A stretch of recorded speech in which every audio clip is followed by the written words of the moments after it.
Hi guys, welcome back to my channel. Today, join me in the kitchen. Let's decorate a chocolate cake. Today, we're making a cake for my birthday.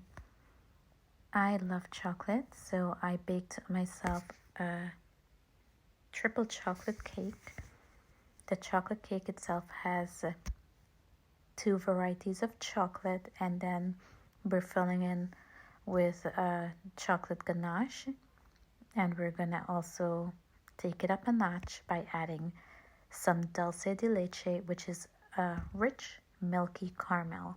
It's made pretty much by boiling milk with a little bit of sugar, not too much, for long periods on slow heat until it becomes into a nice thick rich caramel. The one that I'm using today, I made using a can of condensed milk, which I cooked in the pressure cooker on high for 45 minutes. So first I started by adding some buttercream onto my cake board, and then I placed the first layer of the chocolate cake on top of that. I brushed the cake top with some simple syrup, which is equal parts of water and sugar. This helps to lock in the moisture in the cake and ensures that the cake remains nice, soft, and delicious until it's actually served and eaten. To that, I added a dam of buttercream, which was pretty much, in this case, I used the chocolate ganache, which I whipped into like a mousse, and I mixed it with some homemade whipped cream, and I used that to pipe the dam. A dam pretty much encases the filling, which is piped inside of the cake, and keeps the filling from oozing out the corners once you stack the cake. So here I am doing the second layer, which is pretty much repeating the same thing I did on the first layer by adding a dam of the whipped ganache mixed with whipped cream. And then inside of that, I'm doing a swirl of just whipped ganache, which is pretty much chocolate and heavy cream. And in between of that, another swirl, which is gonna be my dulce de leche layer, which is the caramel that I was talking about. You want to ensure that the filling is in every little spot and there is no air pockets. Then you secure the last layer of the cake, just using your hands to ensure that the cake is pretty much straight structure, because I normally decorate cakes using frozen cake layers. This helps the frosting to set up faster, enabling for a more stable and firm structure when you're working and decorating a cake. I'm running my offset spatula around the corners to ensure that all of the creases where the layers meet up, they're all sealed properly and there is no filling oozing out the sides. This is where you go ahead and you'll go add the crumb coat, which is pretty much the first layer of frosting. In this case, I'm using ganache to ensure that all of the crumbs is encased and it's not moving around. So this way, when you'll have like a more nice stable surface area to decorate the cake and add all the decorations like the fondant and work on. You want to ensure that your ganache that you're covering the cake with is nice and pliable, soft but not hot, so it creates the cake to melt, but spreadable, because when it touches the cold cake, it starts to form up and it helps to stabilize the cake at the same time. You want to just continue adding ganache on, filling in any air pockets, any spots you miss, and just keep going around, smoothing out with your offset spatula. Here I'm going in with my bench scraper, which helps you to get nice level corners, ensuring the sides of the cake are smooth.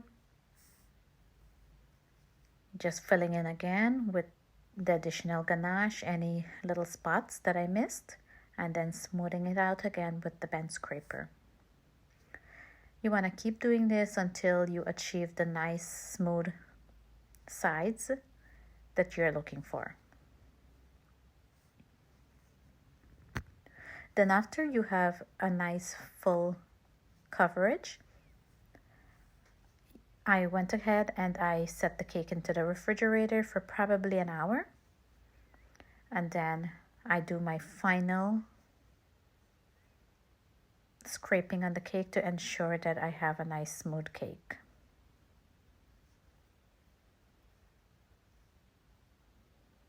Here, this is the frozen cake from the freezer. I'm just using my offset spatula, which is dipped into hot water and wiped off. It helps to ensure that I have nice straight edges. And then once again, same thing with the bench scraper, just dunk into the hot water.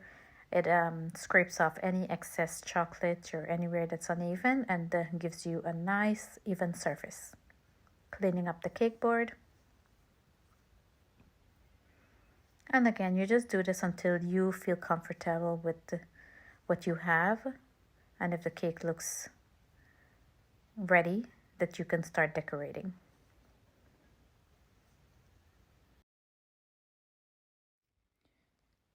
Today, I'm trying to decorate a cake that looks almost like a cartoon or a comic cake.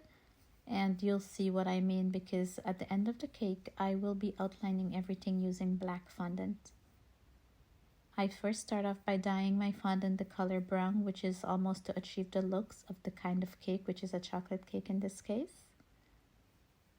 I brushed the entire cake with some water, and then I just rolled out the fondant and added it to the cake.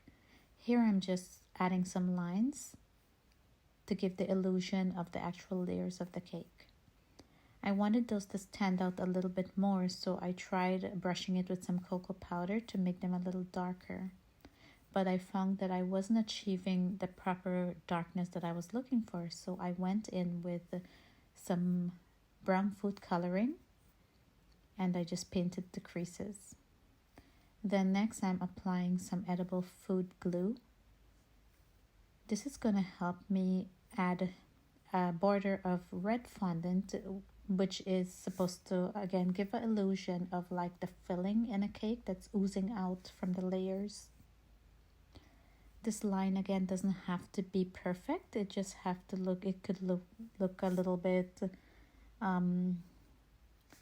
what do I say, almost like a filling oozing out of a cake. So there you go, it doesn't have to be the perfect line. And we're repeating the same thing with the second layer, adding another line of red fondant. And because the cake, the brown didn't show, it didn't pop the way I expected it to, so I went ahead and I brushed the entire cake using the brown food coloring, which is the food gel. Now here I added the top, which is some pink fondant, and I cut out it so that it gives the illusion of like a dripped cake where you have the frosting dripping down the sides. You just go around ensuring that it's nicely adhered to the cake. And now we're gonna go ahead and use some white fondant, which I'm gonna roll into like a cone shape almost. That gives the illusion of piped frosting on top of the cake. I did 6 of those.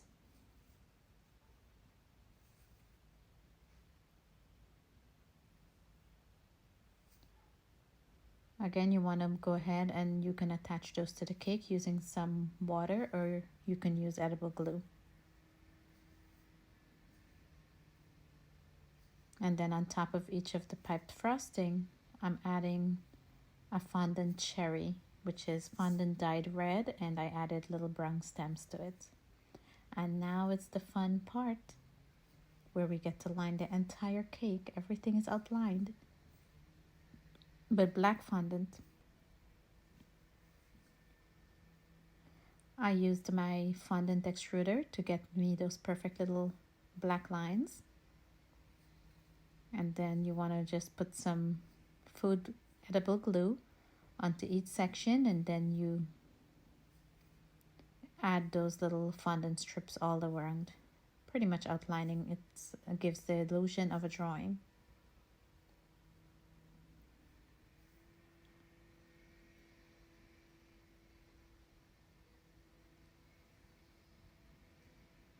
And here I'm adding some sprinkles, which is also made out of fondant.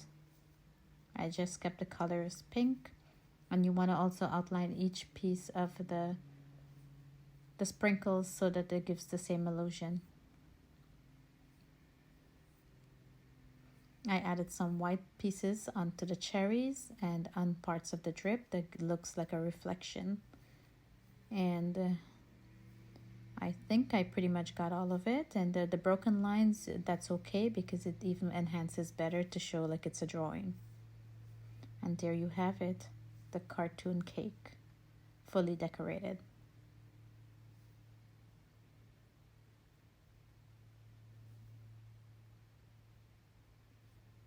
It was lots of fun to make. Here's the finale.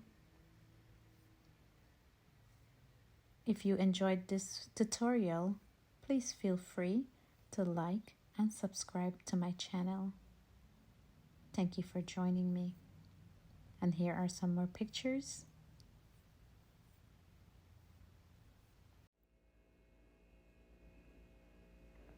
That's me biting into the cake. Thank you and have a great day.